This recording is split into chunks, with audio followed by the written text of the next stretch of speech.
Let me tell you a story about how karma works. I'm Liam, a stress engineer, and during the pandemic I had a job with a team that was, let's say, interesting. It involved two of the most insufferable people I've ever met. Buckle up because this one's got some twists.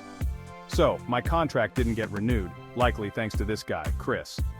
Chris loved to use big words and take credit for other people's work, especially mine. I once corrected his analysis, and instead of accepting it, he wasted 2 days trying to show off with a more complicated method.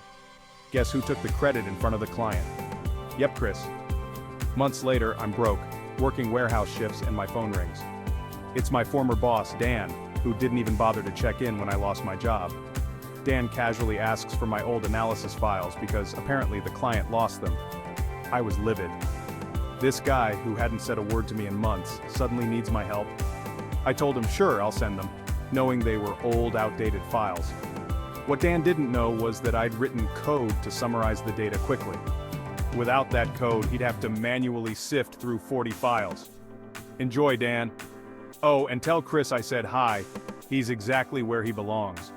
Sometimes the best revenge is letting people dig their own hole. And trust me, they're still digging.